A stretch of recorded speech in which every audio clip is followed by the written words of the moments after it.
Maybe this is take two. Alright. Hello, YouTube. Friendly neighborhood crustacean swimming over to you. Shrimp, shrimp, shrimp, shrimp, shrimp, shrimp, shrimp. Now, today's video, first of all, rewind. I finally got my research for proving Genesis true done. And so, this is what today's video about. Now, what we're doing here is looking at Genesis, the book of Genesis, overall, not like one specific, proving the flood, or proving the existence of the Tower of Babel, or Sodom and Gomorrah, or any of those events. If you know about any of those events, we're not doing that. We're proving the book overall. Because first of all, if we're going to get in depth and study the verses and things like that, we got to know if the book is actually accurate. Okay, I wouldn't want to do that if a book was like not accurate. You know what I'm saying? You know what I'm saying? So, first of all, now, who wrote Genesis? Well, God wrote all of the Bible. Okay. Now, he used men to write it, and the man that God used to write it was Moses. Tradition thinks, and tradition says, and scholars say it's Moses. Now, you get farther into the Bible, people are like, oh, wait, maybe it wasn't Moses, blah, blah, blah, blah, blah. But we're going to say it's Moses. From archaeology, we can prove the Bible from the excavations of Abala, Mara, and Nasa have all yielded much confirmation of Old Testament history. Now, these archives contain actual names used in the Bible, like Peleg, Terah, Abraham, Jacob, Laban, and others. These cannot be linked directly with biblical characters, but they do show their names that were used in those early days. NASA gave them over 20,000 clay tablets, and many were legal documents to describe laws, customs of the land. These explain a number of biblical instances that were used to seem strange to us, but they simply are the normal customs of the area. Now, this comes from one of the sources, obviously, that I'm going to have in the description. And what they're saying here is some archaeological digs and stuff. They found names of biblical characters like Peleg, like Terah, like Abram and Jacob and Laban. And these are all biblical characters that we'll get into later.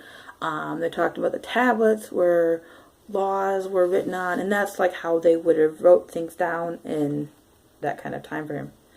And from science, we can prove Genesis true. The Bible specifies the perfect dimensions for a stable water vessel in Genesis 6:15. Shipbuilders today are well aware that the ideal dimensions for ship stability is a length 6 times that of the width. So we do need to do length times width. This would be 6 times that. Keep in mind that God told Noah the ideal dimensions for the ark 4,500 years ago. So we'll look at the story of Noah here, what we're talking about in the flood, and I'll get into that a whole lot later in the series that I'm doing here. You know, they're talking about how the dimensions of the ark are scientific, and how this is how shipbuilders would have built a ship today. The Huffington Post confirms that a God-based creation, they use science to prove Genesis by going through the days of creation with the scientific perspective on the Big Bang. So they're looking at the Big Bang from a scientific perspective, saying that God maybe caused the Big Bang. So, okay, before you're like, some of the people are like, heresy, blah, blah, blah. Just hold your roll, hold down. We're looking at from their perspective just for a moment. Just breathe, it'd be okay. So, it says, on day 1, God said, let there be light. The electrons cause very small particles of light, making the whole universe glow. So God says, let there be light. He flips the switch, and he makes the whole universe light up like a Christmas tree. Okay, day 2, God said, let there be a firmament in the midst of the waters, and let it separate the waters from the waters. Science, old earth theory. Okay, I'm not saying this is correct, I'm just saying what the Huffington Post said here. Science, old earth theory, Water-rich asteroids and planets collided with prehistoric Earth, bringing water. Later, glaciers emissions from volcanoes adding additional water. This occurred approximately 4.4 billion years ago. Over the next several billion years, as the Earth cooled, water vaporized, began to escape and collide with the Earth as an early atmosphere. Clouds formed, an enormous amount of water fell on the Earth. The waters were separated waters on Earth and waters in the atmosphere. So day two fits with science and in its correct order. So what they're saying from their perspective, from an old Earth perspective, they're saying that this asteroid collided, made all this water explode everywhere. Okay, it's a good theory, I guess. Day 3, God said, let the waters under the heaven be gathered together in one place, and let the dry land appear. Science. The beginning of the oceans and the separation of the land masses occurred on Earth about 3.75 billion years ago. Again, it fits with science in the right order. Genesis, day, okay. So they're saying that the way the waters, like oceans and things, separated from the Earth, from a biblical perspective, fits with a scientific perspective. Now again, they're going from old Earth theory, not one I personally agree with. Science. So now we're talking about day 3, but it's part 2. And God said, "Let the earth bring forth grass, herbs yielding seed, and fruit trees bearing fruit." And in the verse it says, "After its kind." So we're talking about. We wanted to talk about kinds when we talk about this, because we want to talk about this came from this kind, this came from this kind, everything after its kind. Same thing. I would say, my mom used to say as a kid. When she'd look at us and she'd go, it's same. It's okay. So it's same. Science. This section of Genesis, day 3, and is out of sequence with science. The plants, grass, and herb-bearing trees did not appear until after the sea creatures, although microscopic cell, algae, bacteria, archaea, microbiota, plants appeared at this time. It is not advanced forms of plant life described in Genesis. Against appearance of flora did not take place at this time according to contemporary science. Now they're saying this part, science and the Bible clashes, because science, this from the Huffington Post, says that they think that science, the cells came apart. Now you can in the Bible it says that, like, what, God created herb-bearing fruit. So day 4 in Genesis, God said, "Let there be light in the firmament of heavens to separate the day from the night." Science. Dr. Gerald Scholender, PhD, contends that the sun and the moon and stars were already there, but the atmosphere was opaque. With the cooling of the earth and the rising in atmospheric oxygen, the atmosphere became transparent, and there was light. Another interesting theory is presented by Dr. Alan Parker, a respected evolutionary biologist and researcher followed at Oxford University. He speculates that this second reference to light on day 4 of Genesis refers to the evolutionary vision. There was no vision, there was in a sense no light, so the lights were turned on. The evolution of sight in animals to separate day from night refers to the time before and after sight. So the one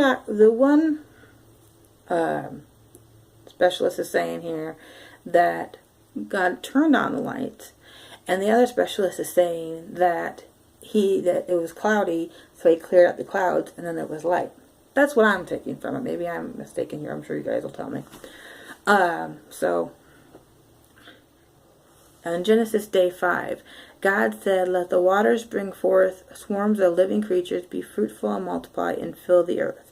And in the King James, the version that I grew up with, the one I'm very familiar with, it says after its kind. It's very evident, after its kind.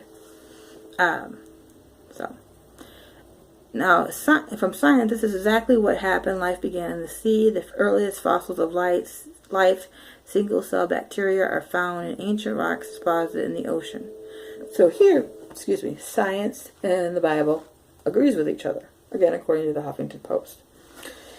Day 5, part 2. And God said, let the birds fly above the earth. And then science says, according to contemporary, if I can get my words right, contemporary science, this is out of sequence. Birds do not appear until later. However, flying insects appeared at this time. This could not be remotely possible.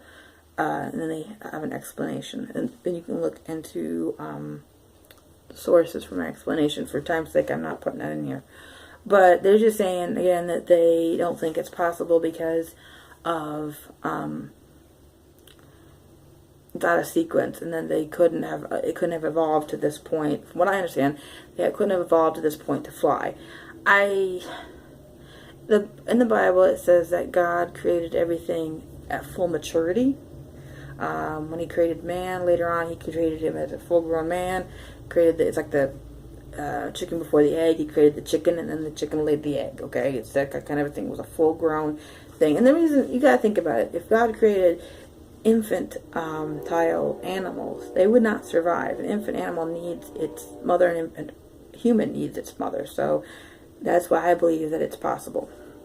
On day 6, God said, let the earth bring forth living creatures according to their kind, cattle and creeping thing and beasts of the earth according to their kind. Again, and then science says, this is exactly as science reports. Life began in the water and then expanded to the land. So science is saying that from the evolutionary period, we all came from the sea and then evoluted up to this point. I did not study evolution, but this is just my understanding of it. And so the Bible says that God created the creatures, boom. And when God created something, He would say, let there be a cow, and there was a cow. Let there be a horse, and then there was a horse. Just instantaneously, unless God said otherwise. Day 6, part 2. And then God created man in His own image. Well, let's just stop right there. God created man. And when He says man, don't anybody get hurt. It means mankind. Okay? Well, right there it says man. It means an actual man. But in the broader sense, it would mean mankind, because this leads to the creation of all humans. So, and God created man first. Why did God create man first? Not God create woman first? Well, you have to ask Him when you meet Him. I don't know. But He created man in His image. That's just awesome thought, that He created us after Him. Okay, moving on. God created man in His own image. Male and female created He them. And God formed man out of the dust of the ground. He took one of Adam's ribs and made a woman. Now, science says nothing in this section resembles science at all. The only correct thing is that man was at the end of the chain of life. One coincidence that has been noted, that it's just as Adam's rib was used to form another person, Eve, the first life form single-cell organism, divided to form other single-cell organism. Admittedly, this is a stretch. Now, they're saying that this is impossible. That man was not created from the dust of the ground, from the clay. I disagree. For one, I disagree because I don't believe that's how I believe. Second, I disagree because when we decay back to a dustical person. Like, think about it.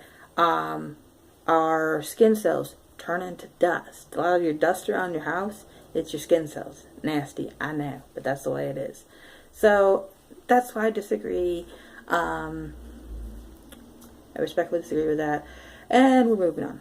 Genesis day 6. God said, let be fruitful and multiply and fill the earth and subdue it and have dominion over the fish of the sea, over the birds of the air, over every living thing that moves upon the earth.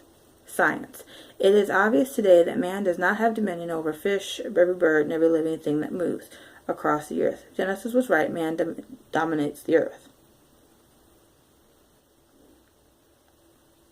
Okay, I get what they're saying, that man doesn't have control over birds and fish and stuff. But the idea is that we are on top of the food chain. Okay? We are on top of the food chain of every living thing. Almost every living thing on earth can be eaten by us. I'm not saying it should be. Okay? I'm not saying it should be, but it can be. So, moving on. Genesis 1:3 actually describes the formation of our sun according to the calculation of the planets and other bodies of the solar system, according to Andrew Parker and his book, The Genesis Enigma. I suggest you check out that book with a critical thought. Okay. The comparison between the tale of Gilgamesh and Noah can prove or helps to prove the Noahic flood. And there is, in every culture in the world, there is a tale of a flood of some sort. There is sediments all over the earth. There is a shape of the mountains and like the valleys and things like that. They are a lot of science will tell you, and people will tell you that study geology, that some type of flood, some type of water caused this. So I know this video is getting long, guys.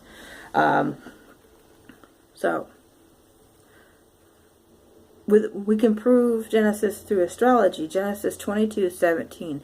Blessing I will bless you, multiply I will multiply your descendants as the stars of the heavens, and as the sands which is in the seashore, and your descendants shall pass the gates of their enemies. Even scientists today admit that they do not know how many stars are in the sky. There are only about 3,000 that can be seen with the naked eye, and we have an estimated of 10,021 stars, which is a lot of stars. The number of grains of sand on the Earth's seashore is estimated to be close to that. As scientists discover more stars, it wouldn't be interesting to discover that these two match. You know, he's saying that we can't know the number of stars that are in the sky, or the number of stars in the sky are multiplied by thousands. So we're saying that in the Bible it says your descendants will be as many as stars, and God was talking to Abraham at that point. Genesis chapter 1 verses 11 and 12. And then God said, let the earth bring forth grass, herbs that yield seeds, the fruit trees that yield fruit according to its kind, whose seed is in itself on the earth. And it was so. And the earth brought forth grass, herbs that yield seed according to its kind, and the trees that yield fruit according to those seeds according to itself. And God saw that it was good. Genesis 1:21. So God created great sea creatures and every living thing that moves, which the waters abounded according to their kind, and every winged bird according to his kind. And God saw that it was good. Genesis 1:25. And God made the beasts of the earth according to its kind, cattle according to its kind, and every creeping thing on the earth according to its kind. And God saw that it was good. You know, when we see the word kind, it means the integrity of the animal kind. And science will tell you that animals are divided into kinds and species and all kinds of different things. These verses I read are just tip of the iceberg to help prove that the integrity of the book of Genesis. NASA actually helped with this. He said, oh, sorry, I didn't mean to do that. NASA helped with this. And help from NASA in 2004, astronomers using NASA's Spitzer Space Telescope probed the dusty disks that surround young stars to look for the earliest signs of the formation of planetary systems. They were discovered coincidences with the Bible's description of Earth's formation. This was by a gentleman named Paul Hutchinson. So, I mean, guys, all these different things prove that Genesis is accurate. Now, I know there's going to be a lot of disagreements and a lot of differences of opinions. And like the others, I just ask for respect. I have my personal beliefs. You have your personal beliefs. And let's respect each other in the comments. I loved how in the last video that I made in regards to this, proving that God exists, you guys went in there and made some excellent comments. I'm still in discussions on there, and I appreciate it so much that you did not cuss me out. you know, didn't gonna, and treated me with respect. Hey, I can't say how much I appreciated that. And thanks for watching. I, again, appreciate you watching the video. I'll catch you in the next one.